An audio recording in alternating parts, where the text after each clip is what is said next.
I'm going to start with, I'm not all the way done, but 3-Body Problem. I finished it. Ooh. Okay, see, I'm so jealous. So John and I are watching it with my husband, Eric. True. I do need to interrupt really quickly and say there is a problem with the 3-body problem. Oh, no. There's only 3 bodies in this room that has watched it. I haven't watched it yet, so I'm going to listen, but not remember anything.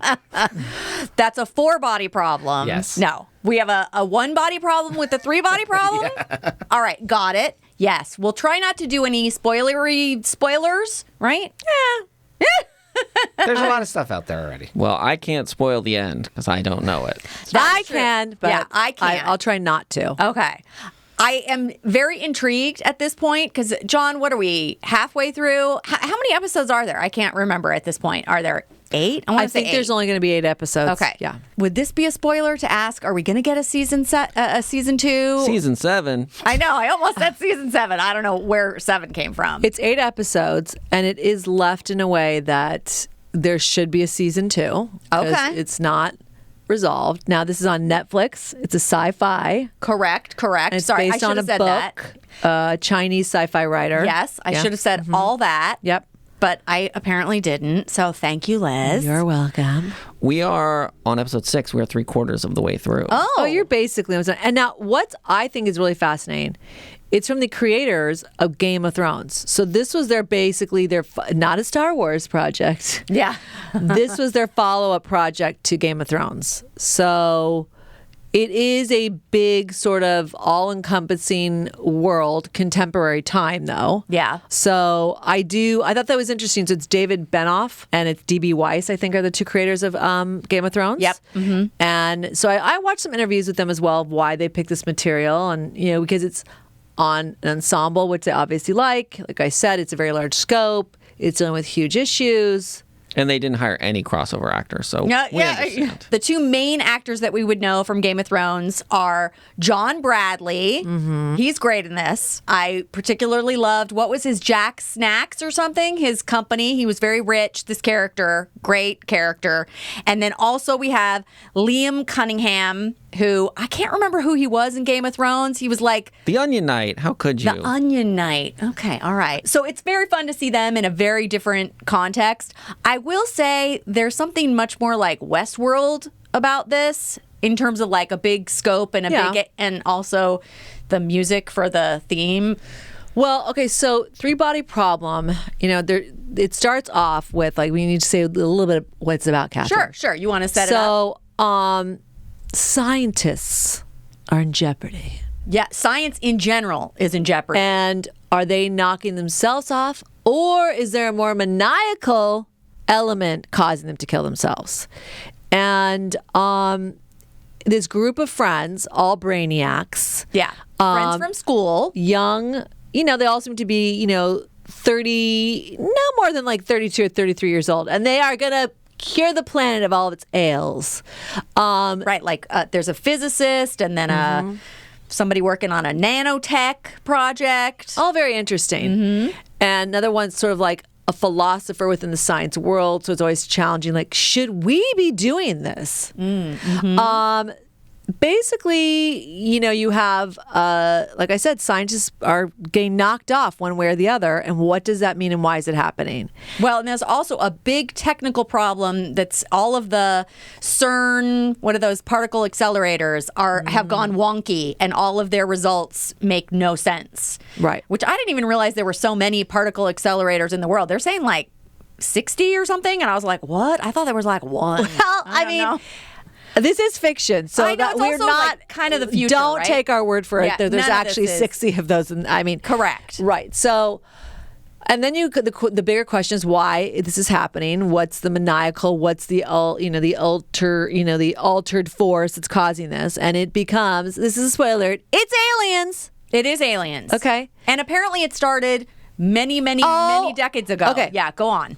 Now, I did love this part, and it was primarily in the first 2, I don't know if it went into the 3rd episode. It's talking about the Chinese revolution into basically fascism. Yeah, the communist revolution. Right. Mm-hmm. And so artists and scientists and, what was the cost to them? And really, quite honestly, it was being put to labor camps. So one of the main characters, that's who we basically go back in time with to see what happened to her during the Cultural Revolution in China. Right. And So she's a scientist, and we're tracking what she was up to in like the 1960s-ish. astrophysicist. And her dad was a scientist and basically got killed in like one of the squares in front of the people. Like, it was pretty horrible, actually. Now, at some point, China decides to pull her out of the labor camp and use some of her actual talent and brain power. Yeah, they put her to work in a station of some kind. Which I do love. Contact is one of my favorite movies. It's like, let's just aim the big telescope into the sky, send a message, and see who answers. Anyone? We're sending it out. Hello. And then, of course, we've always Hello? got someone's just sitting there listening to the static. Can I hear anything? And of course, it's like the main character. It's not some grunt in the middle of 3 a.m. It's the main character who's able to decipher or hear something. Now, put into perspective, she's pissed at China, killed her father, put her in a labor camp. Doesn't like where everything's going. Right. Yeah. So, You guys sure this isn't a Star Wars movie? well, Ed, you're not far off. Okay. But so here's the deal. Of course, she's the one that hears like a message like, hello, are you there? He'll say exactly like that. Hello, are you there? We want to be friends. Actually, they said, not we want to be friends. They said, you should not be contacting us. This is going to go real bad for you. Yeah. I'm not going to tell anyone that I saw this message. It's literally like a housewife on this other planet's like, what? Oh, honey. you don't want to. We are a mess here. Okay, you don't want us coming there bringing all our dirty laundry. Just let's hang We're up gonna and act take- like yeah, we're gonna act like take we you down. never talked. Okay, bye. You're calling back? What? Yeah. She then is like, no, I think it would be better if you did come. Even though basically this alien contact has said, this is going to go very badly for you. So maybe don't do this. And she was like, no, I think maybe we should. Because come on she's over. so despondent and disheartened by what's happened in her country, to her family, to what she thinks is the broader world. Because, China was so isolated. They just didn't, they thought, well, is this happening all over the world, or the rest of the world is so lost, they don't care about us. So she was like, yeah, come burn us down, basically. Yeah. So Burn us down, but in her weird way, she was like, that would build us up or like fix things or whatever. So that's the setup. That's the backstory of like why these aliens are even on their way, and that she and her own little sort of cult essentially know that they're coming, right? yes. So Even though it's a real protracted timeline. it's in 400 years, people. Yeah. So you know how I've always said, I'm not surviving a zombie apocalypse. I don't know about an alien invasion. I mean, one that's coming in 400 years. You could be okay I with. mean, but chaos ensues. Chaos ensues, correct. Mhm. The entire planet is like, oh my God, freaks out. And you're like, oh. Well, that's this character played by Liam Cunningham, who he's like, yeah, I don't care that it's 400 years. We need to figure it out now and get ahead of it and figure out like how we can fix it. What, John? I think Liz was referring to, mass hysteria in the streets. Oh, yeah. So Liam Cunningham does not have hysteria. Thank you very much. No. He does not have hysteria, but he is very much like, yes, it's 400 years, but we need to worry about it now and actually come up with a plan to not let them take over. and this is basically. where the young scientists that are alive sort of come into play to help solve this problem. Can we also just touch on the 3-body problem is actually specifically referring to this alien planet Yes. has 3 suns that are causing it to get pulled in multiple directions and cause a gravity problem, basically. And they have extremely unpredictable weather patterns and because their orbit's all screwed up. So that they basically, through kind of a game, introduced this idea. That was a little bit strange. Okay. Now, there is technology that's here on Earth. So it's basically a head console that you put on. And I thought the effect was very well. It goes from like you're inside the console and you see the viewer's eyes, like 2 eyes, like, what's this? And whoop, it morphs into 1 eye. And it's very realistic to the point where you reach down and touch the sand. You're like, what? Yeah, it's like way ahead of where we technically would be in this, timeline. It's a test for the scientists to see how they think. Are they analytical? Like, can they understand the world? And it's like, each task that they get through, therefore the alien is trusting them more. Now, how these friggin' head consoles, the most advanced video game anybody's ever seen, get here. So that was a plot leap. We just had to embrace it and go, well, somehow it did. Okay. And as you've seen the whole thing, you apparently know that they didn't answer that question, whereas Catherine and I, did not maybe not hope, but we thought, perhaps. But then look, they created on the place that the people were that we haven't named yet. Oh, so it's fine. Are we not going to say that it's a boat? Well, you did. Oh, I don't think that's like a spoiler. Okay, so there is a group of people, which goes all the way back to this scientist that sent the message from China. Now she's in London, and she's an operating scientist and having impact in the world. And she had met some billionaire who at the time was trying to solve, a species that was dying off on the planet, and then realized, well, if I use my family's oil money, maybe I'll have more impact. He turns out to be sort of the cult leader on this boat of people that it's like the last Noah's Ark, okay? So they are aware of the aliens. They call them Lord, right? Yeah, which is creepy. It's a little Lord, like, hello, Lord. And he communicates with Lord, go in and have private conversations just on a microphone like this. And there's a very interesting philosophical conversation that happens about truth and lying and what we as human beings do with that. And as the aliens are very pragmatic, they don't do that nor understand it. Now, because going back to that Liam Cunningham character, who's like, he's like FBI, CIA, MI6, MI5, whatever. He's above all that. All of that rolled in. He can do it all. Yeah. Mm-hmm. So he ropes in this one scientist to basically use her nano fiber to as a weapon. And of course, let's go back to the movie that brought it all, where those original questions of youth. I was like, well, science can be used for evil. Terminator? True. Tron. True. All these movies, but the one that really gets your heart is Real Genius. Real Genius? Wait a minute. I don't know if that's... It is. Because popcorn will kill us. Right. Because he created this amazing laser played by the actor Val Kilmer. Thank you. So Val Kilmer creates this fabulous laser that I don't know always check your optics. Right. Someone might have smudged. They thought, okay, what do you think he's going to cure? So it gets stolen by Bill Atherton, our mother's neighbor, in real life. Mm-hmm. He plays such a jerk in this movie. He's like the professor who's in charge of this group of super geniuses. Right. Mm-hmm. So do I think that entire plot line was stolen from Real Genius in Three Body Problem? Yes, I do. So, okay, wait. So back to she's Three Body got her Problem. nanofiber. Wait. Yeah, the nanofiber is going to be used for evil, which initially she was like, it can solve all these problems and fix all these things, and of course it's going to be turned into a weapon. But wait. I just want to say really quick, the Benedict Wong character is such a fun, curmudgeon-y detective of brilliance who is working for the Liam Cunningham character.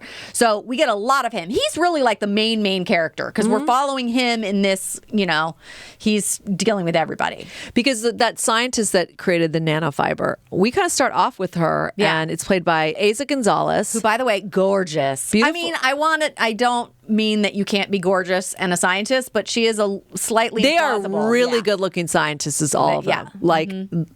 Seriously, it was like, wow, okay. And this starts out really creepy. She's having the test that's going to really prove her theory with the nanofiber. Right. And all of a sudden, she starts seeing numbers, a countdown in her mind, her head. And she's like, don't you guys see that? It's like, girl, no. Girl, no. We don't see no countdown. So, and of course, they've walked into some other scientist's room or house, and it's all the number countdowns written on the wall. So you're like, what is this? Yeah, we as viewers had a clue, although we hadn't seen what a person who was seeing this in that fashion, but we'd seen this countdown thing in a different way, but she didn't know that. Very disorientating, I'd imagine, to have a countdown to what?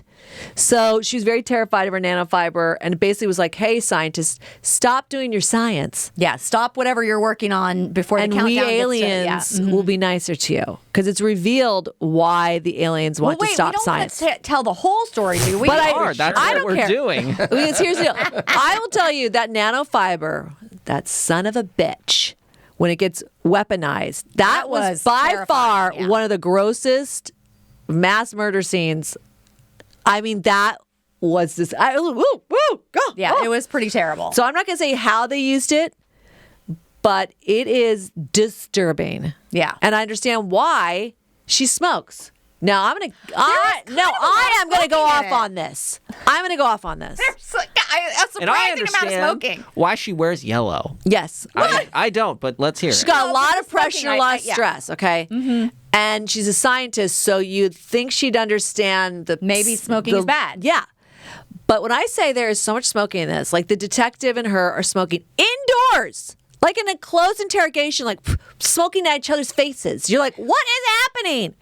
And they're just caught, they're lighting up inside indoors with like zero consideration, and no one blinks an eye. Like, oh God. I think there take might it have been outside. one moment where somebody said, you can't smoke in here. And he's like, too bad, or I'm going to, or There what. was. Yeah. My sterile lab. I mean, it was just ridiculous. So I went, wait a minute. I had to do some investigating. Oh. So I know on network television, you are limited, very highly restricted to smoking cigarettes. It's like Yes. there's one caveat, one way, story-wise, I think you are able to have cigarettes in network television. So talking NBC, CBS, ABC. And I went, I bet the same restriction does not apply to streaming. Oh, so yeah. I'm wondering, because I'm telling you, it don't make sense these people are smoking as much as they are. It's almost distracting. I had to pause it and go on this rant and then go on this dive. I mean, this is not the first time you have had this problem over the last 3 months with certain things. But so- now I've done the investigating John, this is the third cigarette problem. because Third cigarette problem in 3 body problems. because like I have a wide variety of people in my life, and cigarette smoking is just not. And if people still do smoke, there's like a consideration or almost like, yeah, let me go outside. Let me there's almost no indoor smoking allowed anywhere. So you're like, the idea that like this is so casually like just accepted. Well, especially in a storyline that is futuristic, where like you went off on Maestro because there was a ton of smoking in Maestro, but that is historically accurate. I went off on it because I felt so bad for the actors. I was like, I don't know what they're having.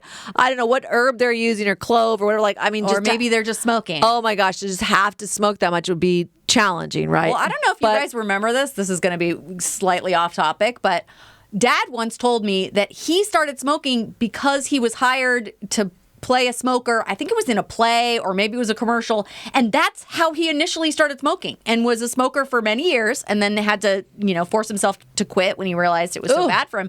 But I mean, that's so weird, like that you could end up being in a project where you have to smoke. I got a question for you. And I know this is coming from my perspective, which is like computer graphics and CG. Do you feel like there's any reason why you wouldn't just spend $20,000 or $50,000 to put the smoke into any of these things? I personally could do it to any one of those movies that you've seen. I could put the smoke in for $50K. You're not telling me that that wasn't on the budget to not have that on set. Yeah. Because you can't have that on set. That's one of the things that, like, it doesn't make any sense to have this much smoking on set because you couldn't reset the set, redo the scenes. So it's Maybe. an effect, I think. But I guess that there's 85% of that is an effect. And on the scenes where you're outdoors and you want the whatever, you can do it. But not inside. It doesn't make any sense that they would don't know. still I be mean, doing that yeah. inside a closed set environment. Especially when you're saying, yeah. like, this clean room. Is anybody blinking their eyes? Because I can tell you if they don't smoke, they're going to be blinking their eyes.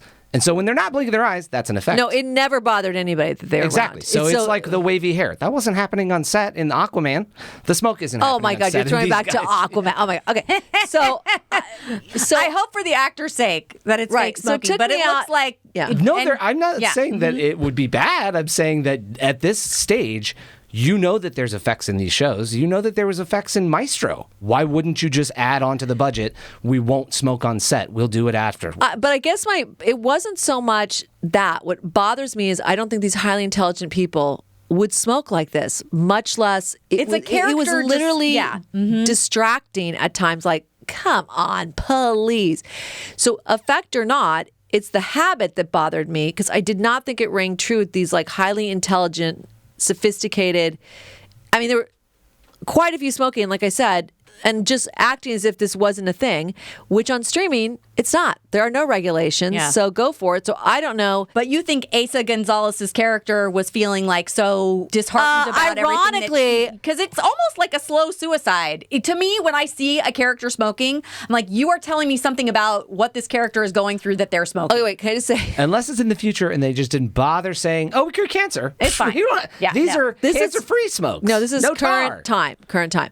No, because ironically, after she basically aids and abets this massacre and then decides to go use her science for good purposes, I'm not going to spoil it. Yeah, good. I didn't see any more smoking. So interesting. I'm just saying that it took me out, but it is. And I thought there were times with the writing, I was like, the writing at times, I will say, I thought was a little Skipped a bit. or repetitive or like, Oh,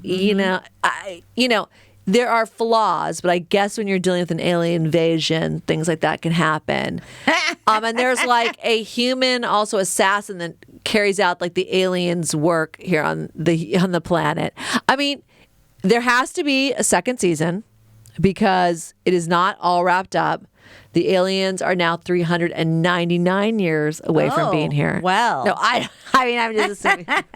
The wagon train of TV shows. Oh, they're coming. They'll be here next seasons, maybe. Maybe. We're going to have to really But jump it's based forward. off a book, so therefore, is just like Game of Thrones? Are these two creators once again jumping ahead of where the writer is? That absolutely is in their wheelhouse because that is Yeah. what they did with the Game of Thrones. They were like, we can't wait, J.R.R. Martin, for you to finish up. We're your moving thing. ahead. So far, it sounds like the plot for season 2 will be the housewife that got the call tells her whole planet of aliens, FYI, Earth is up for grabs, and they're like, ooh. We've seen Earth. We've been there. No thanks. Well, I always think of that movie, Tom Cruise, War of the Worlds, and also the Mel Gibson one that was so good, Signs. Signs, sure. I mean, do these aliens know if they're compatible with our planet's water and resources? I mean, they're just coming here nilly-willy, and it's like, you're used to Nilly Willy. you're used to like suns. Like, we only got one. So, I mean, are we going to work for you? So They land on our planet. They're like, oh my God, the gravity. We didn't plan for that. It was very heavy. Sorry, we're going to leave. Oh, it's like Wall-E. Because actually, it's about how long they were all on the Wall-E ships. So, I mean, I thought it was fascinating. A little flawed. The cigarette smoking drove me crazy. But for sure, it's not wrapped up with a bow. No, but I am enjoying it. And I mean, I didn't expect it to get wrapped up with a bow, but it is kind of nice to know going into the ending couple episodes that don't expect that. So, okay. Apparently, there are more than 30,000 particle accelerators. I was going to say 30,000? They did series. In the Books in the series. That would be a lot. That would be a lot. yeah, they said in the show there were thousands. So yes, there are thousands. Wow, that's so much more. That's a lot more than I thought. Okay. I mean, I think there are different types and different sizes. So that's, okay. I think, what like the Large Hadron. Like, yeah, they're not all the same, which I didn't realize until I okay. just looked it up while I was totally paying attention to you guys. Science. Science. She blinded me with science. Do we want to talk about another show? Yeah. Okay. I mean, I could go on.